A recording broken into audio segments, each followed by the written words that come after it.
O cafénapolitica.com.br prossegue esta entrevista com o embaixador Arnaldo Carrilho, ex-embaixador do Brasil na Coreia do Norte, onde ele passou 3 anos.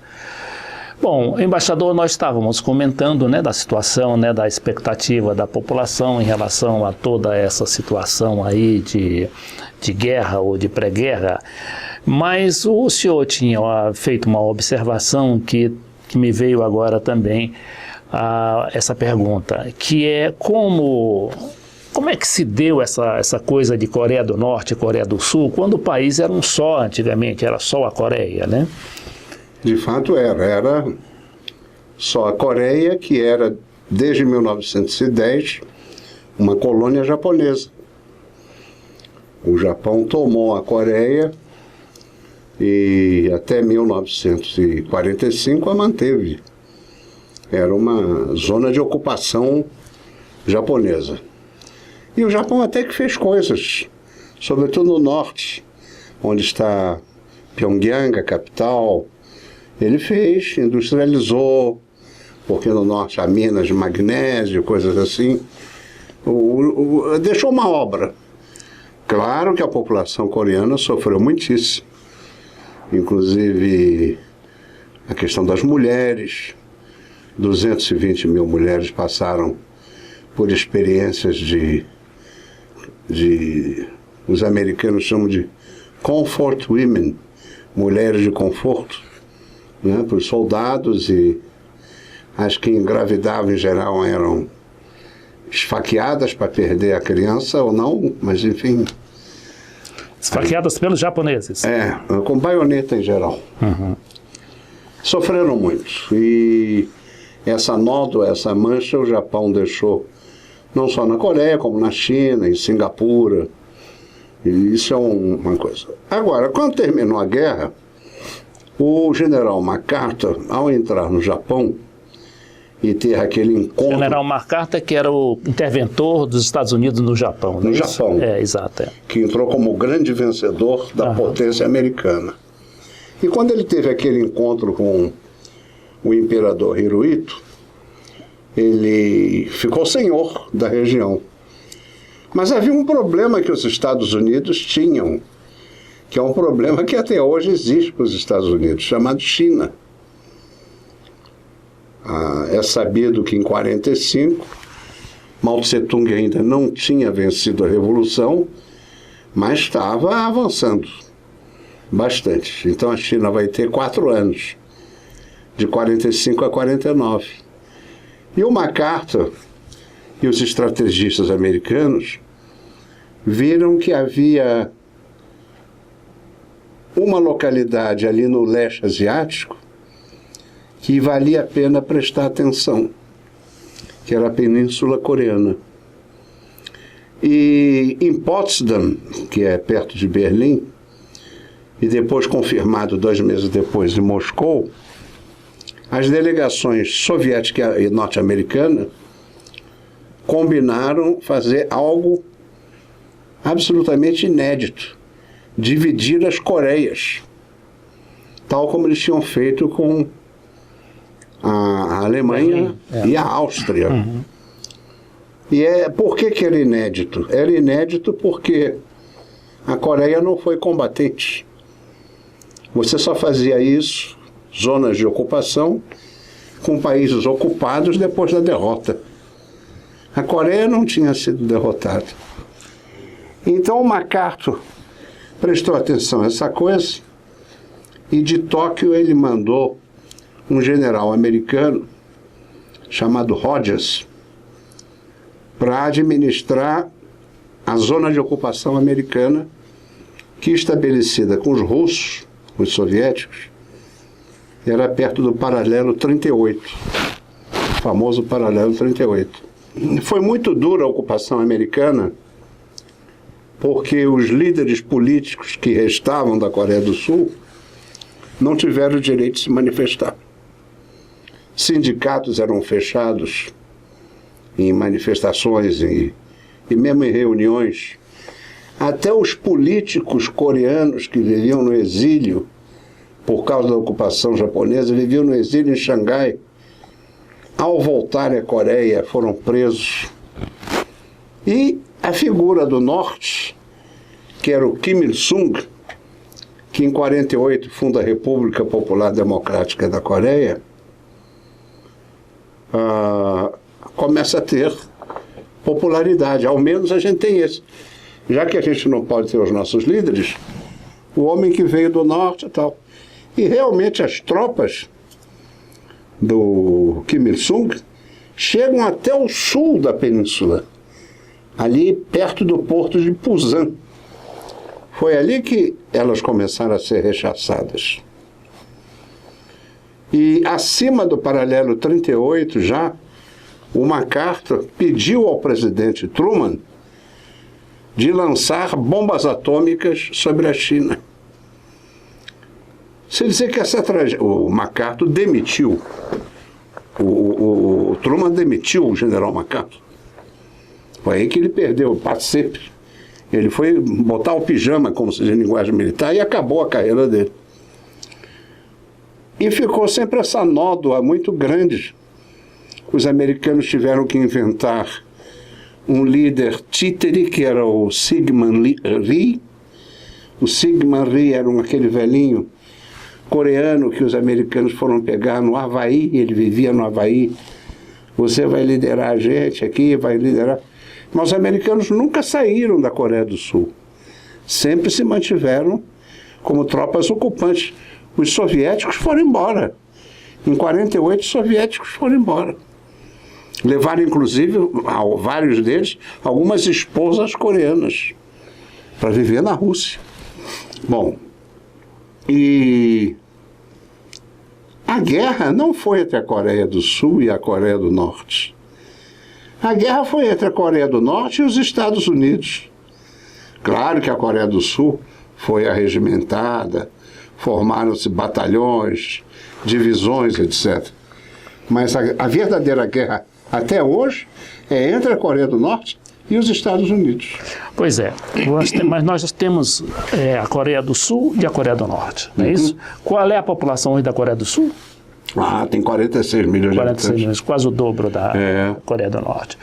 Bom, de qualquer maneira, eles estão em conflito permanente, né? Dizem que nunca foi assinado o armistício da guerra que terminou em 1953. Exatamente. Correto. Bom, então, aí estourou essa guerra e em torno, o senhor acha que não foi a Coreia do Sul com a Coreia do Norte, mas os Estados Unidos ocupando a Coreia do Sul para... Pelo contrário, eram 16 países envolvidos. Havia inclusive um sul-americano. A Colômbia mandou 5 mil homens para combater Quiseram envolver o Getúlio Vargas nessa brincadeira. O Getúlio não aceitou. Não vou me meter nessa briga, não. O Getúlio não aceitou.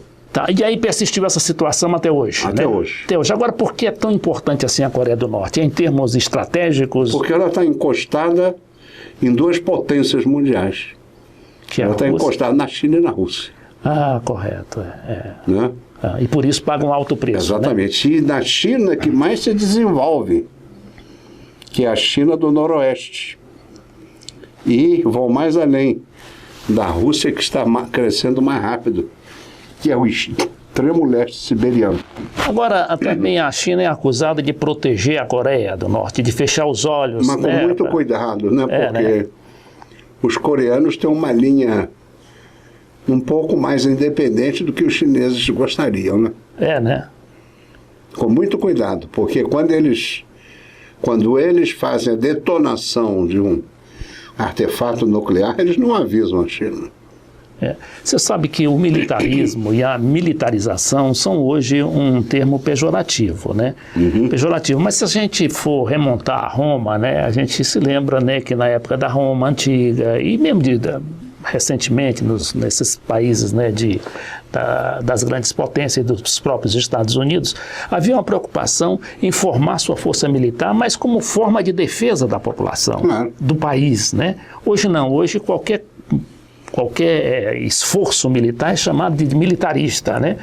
O Chaves, por exemplo, foi chamado de militarista, né? Olha, ele estava se defendendo porque sabia que a qualquer momento os Estados Unidos podiam invadir o país. Então, eu compreendo de alguma maneira essa situação lá da militar ou militarista da Coreia do Norte, porque é um país pobre, pequeno e pode ser invadido a qualquer momento. Correto, né? Correto. E por isso que eles tentam se armar. E agora eles acham que, dominando a tecnologia atômica, eles poderão se proteger melhor. O senhor acha isso também? Eles têm capacidade já de causar males fortes às instalações militares americanas na Coreia do Sul e no Japão. Okinawa. Correto. Aquela ilha de Okinawa é a ilha onde os americanos concentram bases aeronavais com aviões sofisticados, com navios os mais... Eles têm lá um porta-aviões que pode destruir 1/4 da China. O porta-aviões Ronald Reagan. E essa gente vai pelos mares, porque a Coreia, Península Coreana, por ser península, tem 2 mares, né? E eles entram lá e os coreanos do norte se sentem provocados. E chineses também. O presidente da Venezuela em exercício, o senhor Nicolás Maduro, ex-chanceler do Chaves, né? Ele acusou ontem os Estados Unidos de estarem provocando isso, né? Essa tensão entre as duas Coreias, justamente para se beneficiar e provocar uma hecatombe lá para manter ou então aumentar e ampliar o seu poderio militar na zona. Isso seria uma manobra contra a China e a própria Rússia. Visando a China, sobretudo, e a Rússia hoje em dia. Que hoje passou também a ser um forte inimigo dos americanos. Isso é verdade. Embaixador, nós estamos chegando ao final desta conversa. Uma pena. Né? Infelizmente, o nosso tempo é só de meia hora, em 2 blocos. Então, eu colocaria aí um microfone à sua disposição para que o senhor mostrasse aos telespectadores o que é que está ocorrendo realmente por trás, né, desse noticiário aí que é muito manipulado. É muito manipulado. Todo noticiário, sobretudo de guerra ou de pré-guerra, é manipulado. Isso é um clássico e tal. Diz que a verdade, né, em toda guerra, a verdade é a primeira vítima, né? É a primeira vítima. Então. Aliás, o que fez o Winston Churchill dizer, né, que a verdade tem que ser tanto escondida que ela deve ser revestida por uma armadura de mentiras. Né? Mas o que eu acho é que os brasileiros precisam ter consciência de que o nosso país, o Brasil, que é membro dos BRICS, portanto nós trabalhamos com a China, a Rússia, a Índia e a África do Sul, nós poderíamos sim ter uma voz de ação diplomática em toda a Ásia do Leste, para desfazer exatamente esse ambiente de tensão. Quer dizer, os países dos BRICS, que estão sendo olhados com uma certa suspeita hoje em dia pelas potências centrais do Ocidente. Devíamos, o Brasil, que sempre teve uma política externa independente, um país que sempre mirou a paz. O Brasil tem uma característica maravilhosa, é um país sem aliados. Nós não somos membros de nenhuma aliança. Isso é um negócio assim fantástico. Já que estamos sem aliados, porque queremos que não haja guerra, queremos paz, acho que o Brasil devia sim procurar em Pyongyang, em Seul, em Tóquio, em Moscou, em Washington e onde for na Europa necessário, amainar um pouco essa onda belicista. Desde 1945, portanto, durante a Guerra Fria, nós tivemos conflitos como o da Coreia. A Guerra da Coreia nos Estados Unidos da América é conhecida como The Forgotten War, a Guerra Esquecida. Ela não pode ser esquecida. Morreram ali 2.400.000 cidadãos coreanos. De ambos os lados? De ambos os lados. De ambos os lados, é. Como do Vietnã, foram 3,5 milhões. Quer dizer, então é gente demais que paga um preço vil, gente inocente.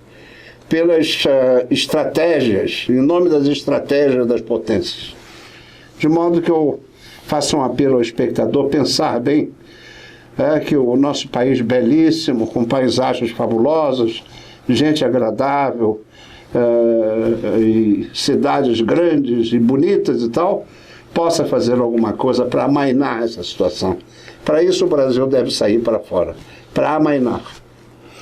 Nós chegamos assim ao final da entrevista com o embaixador Arnaldo Carrilho, que foi embaixador na Coreia do Norte até abril do ano passado, foi o primeiro embaixador brasileiro, onde ele também passou 3 anos naquele país.